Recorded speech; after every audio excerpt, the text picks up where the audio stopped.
तो बहुत लोगों ने न्यूज़ अब तक तो सुन लिया होगा वर्ल्ड फर्स्ट एआई इंजीनियर जिसको हम लोग डेविन कह रहे हैं। एंड जिस भी कंपनी ने डेविन को बनाया है और डेविन क्लेम क्या करता है वो पूरा का पूरा इंटायर प्रोजेक्ट्स खुद से कर सकता है।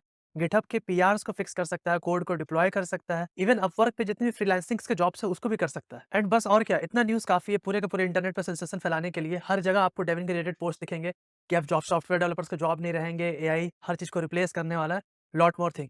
बहुत सारे स्टूडेंट्स मेरे से कह रहे थे कि भैया मैं अभी फर्स्ट ईयर में हूँ, सेकंड ईयर में मैंने अभी जस्ट बीटेक खत्म की है, तो हम क्या करें? हमारा तो पूरा करियर वेस्ट हो गया, हम सुसाइड कर लें। लॉट्स ऑफ थिंग्स क्वेरीज़ है यार, बहुत सारा हाइप बन गया है इस चीज़ को लेके। एंड आप मानो चाहे मत मानो, अब सारे लोग गलत हो। मैं इतने साल से इंडस्ट्री में काम कर रहा हूँ यार। मैंने काफ़ी सारे एआई टूल्स देखा है, कंपनी में क्लोज़ली वर्क किया है। आप मानो चाहे मत मानो, आप परफेक्टली फाइन हो इस इंडस्ट्री में।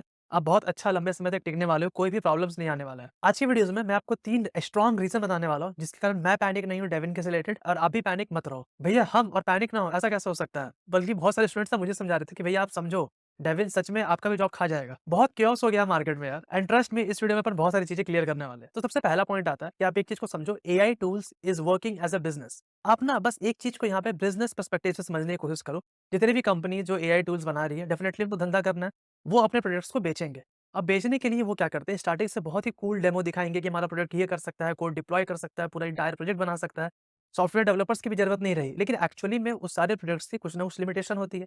वो लिमिटेशन पता कब लगता है, जब एक्चुअली में उसको प्रोडक्शन लेवल पे इस्तेमाल करना स्टार्ट करेंगे। सब कह रहे हैं कि डेविन जो है वो अपवर्क जैसी वेबसाइट से जितने भी फ्रीलांसिंग के जॉब से वो ले लेगा, लेकिन कहीं पे ये डिफाइन नहीं है कि किस तरह का जॉब लेगा। हो सकता है कि इजी लेवल का जॉब लेगा या मीडियम लेवल का लेगा या काफी कॉम्प्लेक्स टाइप का जो जॉब्स होगा, क्या वो भी ले सकता है? इस पे अभी भी क्वेश्चंस अनआंसर्ड है। ये सारी जो क्लिक बिट्स होते हैं ना, ये इन्वेस्टर्स का ध्यान खींचने के लिए होते हैं। रिसेंट में ही इन्होंने काफी सारी फंडिंग्स उठाई है बस इस बेसिस पे कि ये सॉफ्टवेयर इंजीनियर्स को रिप्लेस कर देगा, अपवर्क से जॉब भी उठा के कर सकता है। But is this really possible for every kind of job, for every type of work? I guess no. चलो मान भी लिया आपके अकॉर्डिंग कि भैया डेविन वाकई में बहुत सुपर स्टार कोडर है। तो एक्चुअली में आप सोचो, जितनी भी स्टीम्ड कंपनी है, जो स्टेबल कंपनी है, वो क्या रियली में सॉफ्टवेयर इंजीनियर्स को निकाल के एआई को रखने वाले हैं? आप खुद बताओ, उन कंपनीज के पास कितने सेंसिटिव डेटा होते हैं, कोड रहते हैं, और वो पूरा का पूरा कोड एआई को प्रोसेस करने देंगे, मैनिपुलेट करने देंगे, ऑटोमेटिक कोड को डिप्लॉय भी करने देंगे। अगर ऐसा जिस भी कंपनी ने कर दिया ना, डेफिनिटली वो कंपनी डूब जाएगी भाई। आप थोड़ा-सा इस चीज़ को लॉजिकली सोचोगे ना, आपको खुद समझ में आएगा कि भाई एक्चुअली में कोई ना कोई बंदा चाहिए होगा हमें, जो एआई के वर्क को रिव्यू करे। हाँ, हो सकता है कि कुछ पार्ट ऑफ जो ऑटोमेशन वाला पार्ट है, वो एआई कर दे, लेकिन एक्चुअली में जो किया उसको डिप्लॉय करने से पहले उसको टेस्ट करना एंड लॉट्स ऑफ थिंग्स, वो मैनुअल रिव्यू लगेगा ही लगेगा। एंड मैं अगर अपने एक्सपीरियंस से बताऊँ ना, मैंने इस तरह के काफ़ी टूल्स देखे, मैंने इनफैक्ट यूज़ भी किए हैं। ये इतने भी परफेक्ट नहीं होते जितना ये अपने डेमोज़ में दिखाते हैं। एंड अगर ऐसा होता ना, अगर हर कुछ ऑटोमेटेड पॉसिबल होता या हर कुछ एआई रिप्लेस कर रहा होता, तो टेस्ला जैसी कंपनीज़ अभी भी कार बनाती है, राइट? उन्होंने अभी भी ड्राइविंग सीट दे रखा है, स्टीयरिंग दे रखा है। एक स्टैट्स और डेटा के अकॉर्डिंग अभी भी ड्राइवर्स को बहुत बार मैनुअल इंटरवेंशन की जरूरत पड़ती है, सो दैट कि कार सही से चले। बट अगेन एआई यहाँ पे हर चीज़ों को रिप्लेस नहीं कर पा रहा है। नाउ जो नेक्स्ट पॉइंट आता है वो आता है कि एआई का जो कोड होता है ना, बड़ा इंप्रेसिव दिखता है कि भैया आप जब भी एआई के पास, बहुत ऑब्वियस है कि बहुत सारे डेटा है, राइट? आप जब भी उससे कुछ पूछोगे, बहुत ही मिलता-जुलता एक रैंडम सा एक ऑर्गेनाइज़र में कोड दे देगा, जिससे हमें फ़ील होता है कि वॉव! एआई कितना कुछ जानता है, उसने पूरा का पूरा कोड दे दिया। लेकिन एक्चुअली में जब आप इसको यूज़ करना स्टार्ट करोगे, आपको ये समझ में आएगा कि क्या एक्चुअली में ये हमारे प्रॉब्लम को सॉल्व कर रहा है? नहीं, बहुत सारे केसेस में नहीं। बट इट लुक्स लाइक कि एक्चुअली में वो कोड लिख रहा है, फटाफट कोड लिखते चला जाता है, लेकिन एक्चुअली में वो इश्यू रिज़ॉल्व नहीं कर पा रहा होता है भाई। आज से देखो 1 से 2 साल से चैटजीपीटी चलते चला आ रहा है। क्या आपने कभी भी ऐसा कोई आर्टिकल पढ़ा कि किसी कंपनी ने कंप्लीटली सॉफ्टवेयर इंजीनियर्स को निकाल दिया और सारे के सारे काम वहाँ पे चैटजीपीटी कर रहे हैं? नहीं सुना, मैंने आज तक नहीं पढ़ा। आपने पढ़ा तो प्लीज़ मुझे बताना। क्योंकि एक्चुअली में इसका सिंपल सा रीज़न है कि कंपनी में बैठ के प्रोडक्ट बनाना और कोड लिखने में ज़मीन-आसमान का अंतर है। कंपनी में कोड सिर्फ नहीं लिखा जाता है, कंपनी में प्रोडक्ट बना के बेचा जाता है।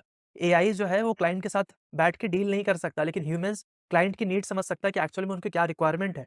एआई कभी भी बैठ के डिज़ाइनर या इंजीनियर्स के साथ बात नहीं कर सकता, एक रिलेशन नहीं बैठा सकता, ये ज़्यादा सोच नहीं सकता। उसको बस जो दिया जाएगा वो चीज़ें वो कर सकता है। When it's come to creativity, when it's comes to leverage the solutions, या फिर हमारे पास अभी भी बहुत सारे ओल्ड रोबस्ट प्रोडक्ट्स चले आ रहे हैं, जिनको अगर लेवरेज करने की बात आती है या फिर जिनको एनहांस करने की बात आती है या फिर उसमें कुछ मॉडिफिकेशन की बात आती है, एआई उस जगह पे भी नहीं कर पाएगा। उस समय ह्यूमन इंटरवेंशन की जरूरत पड़ेगी, because here creativity comes in, here logics comes in, और इन सारी चीज़ों में राइट नाउ ह्यूमन्स को एआई बीट नहीं कर सकता। आप चाहे जितना भी परेशान हो लो भाई, एक चीज़ मान लो, एआई कभी भी ह्यूमन इंटरेक्शन को खत्म नहीं कर पाएगा। नाउ जो थर्ड रीज़न है, उसमें एक सबसे अच्छा एग्जांपल देता हूँ मैं आपको।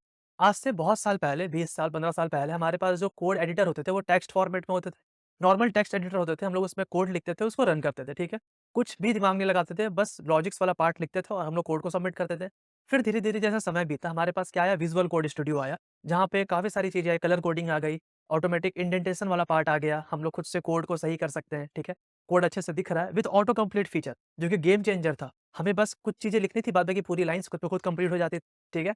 नाउ ऑटो कंप्लीट फीचर्स के बाद कुछ साल बाद हमारे पास कोड स्निपेट्स का फीचर्स आ गया, मतलब कि हम लोग छोटे से कुछ कोड का वर्ड लिखते हैं या फिर हम लोग कुछ हल्का-सा टाइप करते हैं, पूरा का पूरा कोड कंप्लीट हो जाता है, ठीक है? That's fine. नाउ सबसे बड़ा जो गेम चेंजिंग आया कब आया? जब गिटहब गो पायलट आया। गिटहब कोपायलट ने क्या किया कि आप उसको सिंपल इंग्लिश में टेक्स्ट लिख के दो कि आप क्या करना चाहते हो, उसके बदले में पूरा का पूरा कोड लिख के दे देगा। हम क्या कर रहे हैं, day by day repetitive work को खत्म कर रहे हैं, ना कि क्रिएटिव वर्क को। हमारा मोर फोकस बन रहा है कि हम प्रोडक्ट की क्रिएटिविटी को बढ़ाएँ, कैसे हम उसको एनहांस कर सकते हैं, लॉजिक्स डेवलपमेंट पे ज़्यादा हमारा फोकस है। और एक चीज़ आप फिर से याद करो, 2 से 3 साल पहले जब कोपायलट आया था, तो हमारे पास भी सेम chaos और हाइप बना था कि क्या गिटहब कोपायलट सॉफ्टवेयर डेवलपर्स को रिप्लेस कर देगा, और वो अभी तक भी नहीं कर पाया है। हम बस इस एआई टूल्स को प्रोडक्टिविटी बूस्टर की तरह लेते हैं, ना कि ये जॉब चुरा के ले जाएगा हमारा। सो मेरे एडवाइस के अकॉर्डिंग यही रहेगा यार कि प्लीज़ डोंट पैनिक। आप जितने भी मार्केट में रूमर्स चल रहे हैं, क्लिकबेट्स चल रहे हैं, उस पे ध्यान मत दो। आप अपने हिसाब से अपना स्किल्स ऐड करो, ग्रो करो। आपकी भलाई सबसे ज़्यादा उसी चीज़ में। एंड सच में चिल मारो यार, अगर एआई सच में सब कुछ रिप्लेस करना स्टार्ट कर दिया ना, तो ह्यूमन इंटरवेंशन को अगर खत्म ही करना स्टार्ट कर दिया, तो हमारी एक्जिस्टेंस खत्म हो जाएगी। और सिर्फ कोडिंग ही चेंज नहीं होगा, अर्थ पे बहुत सारी चीज़ें चेंज हो जाएगी। तो एक छोटे से मार्केट का क्लिकबेट को लेके अगर आप इतना chaos क्रिएट करोगे अपने मन में, तो अब लर्निंग पे कैसे फोकस करोगे? अगर आप सच में लर्निंग पे फोकस करना चाहते हो, मैंने रिसेंट में ही नोट.जेएस का प्लेलिस्ट खत्म किया, पूरा खत्म करो, फिर देखो कॉन्फिडेंस कैसे बूस्ट अप मारता है। मैं अपने चैनल पे गोलैंग का पूरा फुल कोर्स निकालने वाला हूँ, फ्री में यूट्यूब पे, आप उसको देख के सीखो। फिर आपको समझ में आएगा कि एक्चुअली में डेवलपमेंट करना और प्रोडक्ट बनाना और कोड करना और एआई से कोड लिखवाना में सब चीज़ें बहुत अलग-अलग है। आई होप मेरी बातें सुन के थोड़ा मन शांत हुआ होगा, दिल को तसल्ली पहुँची होगी, थोड़ा कलेजा ठंडा हुआ होगा। अगर इतना टेंशन लेते रहोगे ना चीज़ों को लेके, तब तो हो गया इंजीनियरिंग और तब तो हो गया कोडिंग। बहुत सारे एआई टूल्स आएँगे और आते रहेंगे। अब थोड़ा अपने आप पे फोकस करना स्टार्ट करो। तो थैंक्स अ लॉट यार, वीडियो जैसा भी लगा, आपका क्या थॉट्स है कमेंट सेक्शन में प्लीज़ बताना। वीडियो को लाइक करना अगर आप मुझे जेनुइनली सपोर्ट करते हो, तो थैंक्स अ लॉट। मिलते हैं नेक्स्ट वीडियो, तब तक के लिए बाय। सायोनारा।